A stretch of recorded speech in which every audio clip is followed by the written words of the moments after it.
우리는 지난 시간에 열 번째 재앙, 장자의 재앙에 대해서 함께 살펴보았습니다. 이스라엘 백성들이 장자 재앙에서 구원받은 것은 유월절 어린 양의 보혈이었습니다. 그리고 오늘 본문 37절을 보면은 이스라엘 백성들은 드디어 출애굽의 역사를 이루게 되어집니다.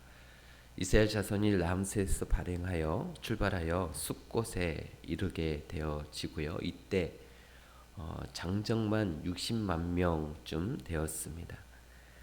장정만 60만 명이었기 때문에 전체의 이스라엘 백성의 전체 인구수는 한 250만 정도 그렇게 추정이 되어집니다.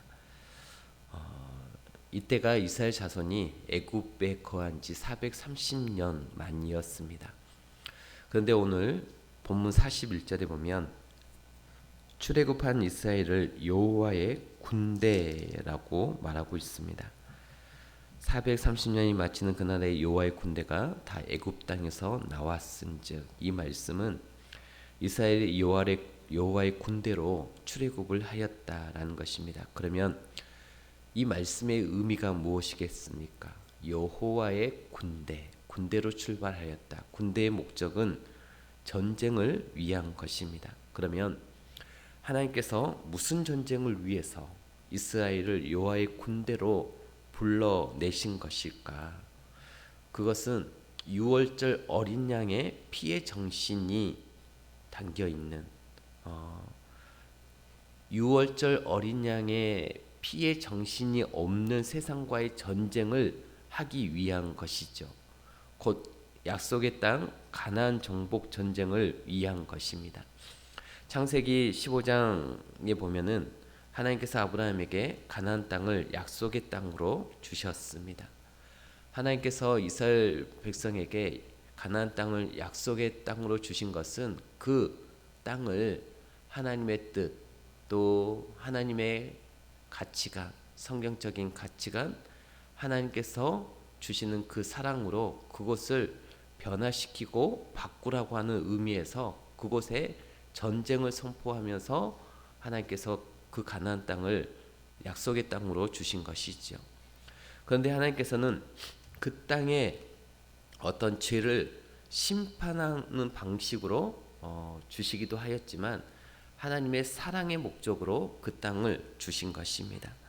이스라엘이 가나안 땅을 정복하는 것은 가나안의 죄가 단지 윤리 도덕적인 죄만이라고 본다면 사실 이스라엘 백성들이 그들을 공격하여 진멸할 자격이 없는 자들입니다.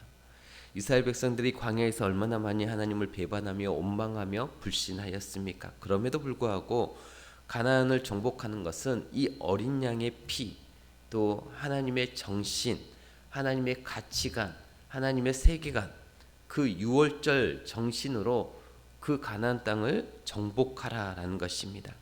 그러므로 이러한 전쟁은 세상의 힘을 가지고 하는 전쟁이 아닌 것이죠. 하나님의 그 힘을 가지고 하나님의 정신을 가지고 정복하라라는 것입니다. 그런데 이 여호와의 군대가 나서는 길에 누가 함께 따라 나오는 것입니까? 38절에 보면은 수많은 잡족과 양과 소와 심이 많은 가축이 그들과 함께 하였으므로라고 말하고 있습니다. 수많은 잡족이 함께 나서고 있습니다. 이스라엘 백성들이 출애굽할 때 이스라엘 백성들만 출애굽하는 것이 아니라 수많은 잡종이 여러 민족이 이스라엘 백성들과 함께 출애굽하고 있습니다. 애굽이 유대 사람들만 종으로 부린 것이 아니라 여러 다른 나라를 정복하고 자기의 종들로 삼았던 여러 다른 이렇게 민족들이 있었죠. 그러므로 이러한 그 민족들도 이스라엘 백성들과 함께 애굽에서 벗어나는 것입니다. 이들의 생각에는 애굽에 종살이하는 것보다는 자유가 좋을 것이라고 생각했기 때문에 이 수많은 잡족이 함께 이스라엘을 따라 나서게 된 것이죠. 그런데 이들도 여호와의 군대라고 할 수가 있는가 하는 것입니다. 그러면 이들이 여호와의 군대에 참여하려면 무엇을 행해야 한다라고 성경은 말하고 있습니까? 유월절을 지키고 할례를 받아야 한다라고 말씀하고 있습니다. 그러므로 여호와의 군대가 되기 위해서, 곧 이스라엘 백성이 되기 위해서는 할례를 행해야 했던 것이죠. 그래야 유월절에 참여할 수가 있는 것입니다. 오늘 본문 43절을 보면 여호와께서 모세와 아론에게 이르되 유월절 규례는 이러하니라. 이방 사람은 먹지 못할 것이나 각 사람이 돈으로 산 종은 할례를 받은 후에 먹을 것이며 고려인과 타국 품꾼은 먹지 못하리라. 한 집에서 먹되 그 고기를 조금도 집 밖으로 내지 말고 뼈도 꺾지 말지며 이스라엘 회중이 다 이것을 지킬지니라. 너희와 함께 거류한 타국인이 여호와의 유월절을 지키고자 하거든 그 모든 남자는 할례를 받은 후에야 가까이 하여 지킬지니 곧 그는 본토인과 같이 될 것이나 할례 받지 못한 자는 먹지 못할 것이니라. 본토인에게나 너희 중에 거류한 이방인에게 이 법이 동일하니라.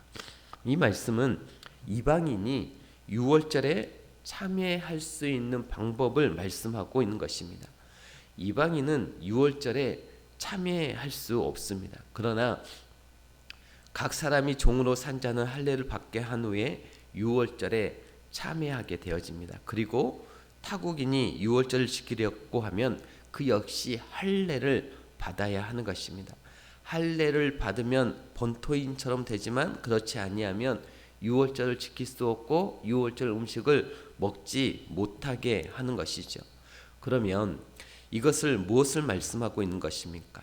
이방인도 유월절에 참여할 수가 있는데 참여하려면 반드시 할례를 행해야 한다라는 것입니다. 그러므로 이러한 할례를 통하여서 옛 인간의 혈통, 인간의 가치관, 지금까지 자기가 살아온 방식들이 모두 단절된다라고 하는 것을 상징하고 있는 것이죠. 옛사람이 죽었다라고 인정하는 자만 유월절에 참여할 수가 있는 것입니다. 그러나 이러한 단절이 되지 않는 자들이 광야에서 계속하여 어찌합니까? 원망하고 불평을 늘어놓으면서 집단적으로 모세에게 대들게 만들고 이것은 결국 하나님을 원망하는 자리에까지 이르게 되는 것이죠. 여호와의 말씀과 율법대로 행하지 아니하는 자들이 결국 이러한 모습으로 나타나게 되더라라는 것입니다. 그들은 그냥 형식적인 어떤 모습으로 출애굽하였다 할지라도 하나님의 말씀과 그의 뜻에 따르지 아니하는 자들은 결국 그들은 사망에 이르게 되어지는 결과를 얻게 되어지는 것이죠.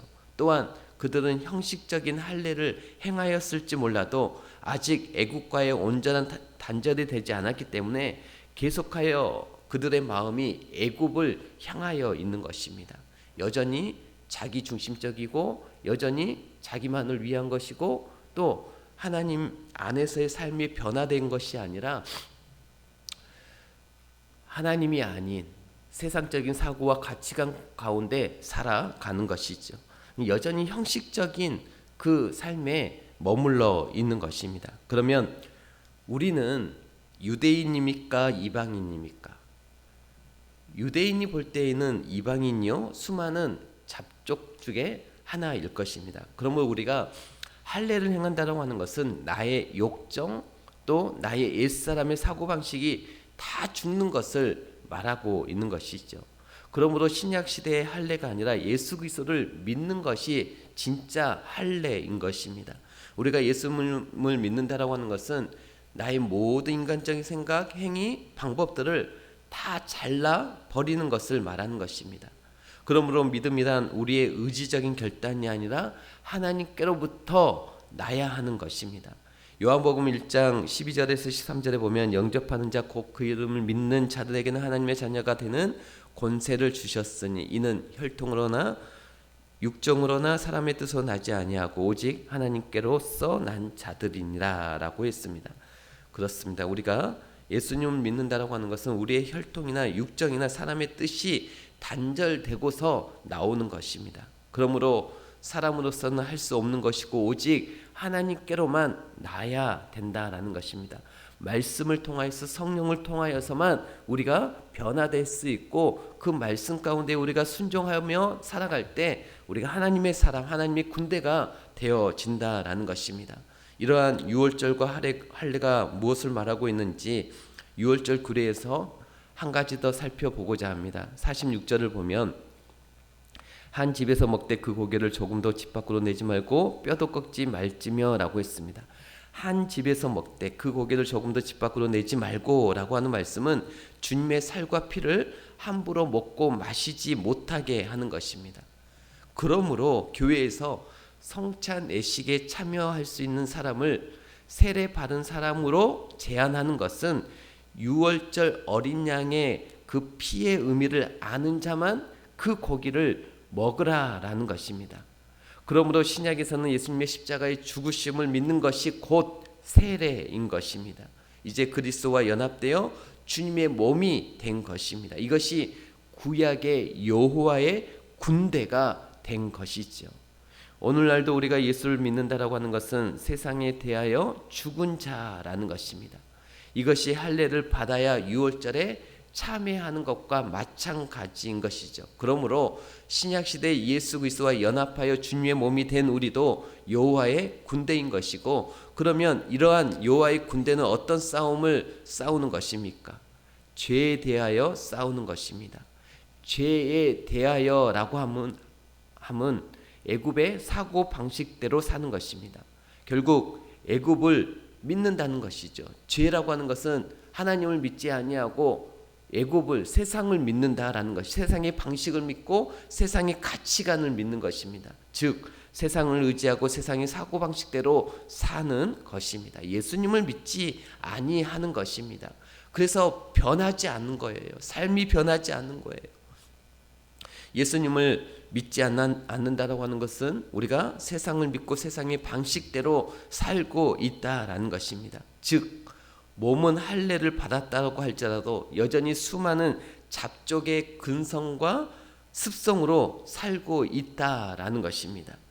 조금만 어려우면 옛날이 좋다라고 하고, 옛날에는 이러지 않았는데라고 하고, 또 그때는 온갖 즐길 것들이 있었는데 이제 말씀만 듣고 가려니 밋밋하다라는 것입니다. 재미가 없다라는 것입니다. 그러므로 주님의 군대로서 무엇을 싸워야 하는 것입니까? 주님 외에 다른 것을 의지하려고 하는 것들과 우리는 싸워야 하는 것입니다. 이것이 주님 오실 때까지의 우리의 싸움인 것입니다.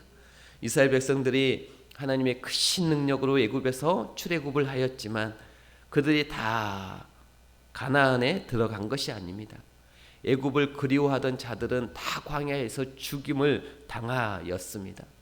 광야에서 죽임을 당한 자들이 구원을 받았는가 받지 못하였는가 하는 것은 중요하지 않습니다. 우리는 이것을 구원론적으로 볼 것이 아니라 하나님을 섬기는 편에서 봐야 합니다. 그러므로 우리는 이런 사건을 통해서 오늘날 내가 과연 주님의 군대로서 제대로 싸우고 있는가를 봐야 하는 것입니다. 내가 과연 주님을 따르고 있는가? 나는 성경적인 가치관, 하나님께서 우리에게 주신 말씀의 가치관을 가지고 살아가고 있는가? 오늘날 과연 내가 주님의 군대로서 제대로 싸우고 있는가를 봐야 하는 것입니다. 내가 과연 주님을 따르고 있는가? 아니면 여전히 우리는 세상적인 가치관, 애굽을 그리워하고 있는가? 히브리서 12장 4절 5절 말씀해 보시면 너희가 죄와 싸우되 아직 피 흘리기까지는 대항하지 아니하고 또 아들들에게 고난하는 같이 너희에게 권면하신 말씀도 잊었도다, 이렇게 말씀하고 있습니다. 우리들의 싸움이 어디에 있습니까? 세상의 것을 더 가지기 위한 싸움입니까? 아니면 주님을 따르기 위한 싸움입니까? 우리가 지금은 세상이 고요하고 평안하니까 우리의 믿음이 어떤지 잘 모르죠. 그러나 재림의 때, 환난의 때가 되면 다 분별되어진다라고 성경은 우리에게 말씀하고 있기 때문에 우리는 그 전에 열심히 훈련해야 되고 죄와 싸워야 되고 하나님의 말씀의 편에 서려고 할 때 비로소 우리는 그때 판가름이 나게 되는 것이죠. 선한 싸움을 열심히 사시길 바라고 여호와의 군대로서 오직 주님을 따르기 위한 믿음의 싸움을 잘 감당해 가는 저와 여러분이 되시기를 주의 이름으로 축복합니다.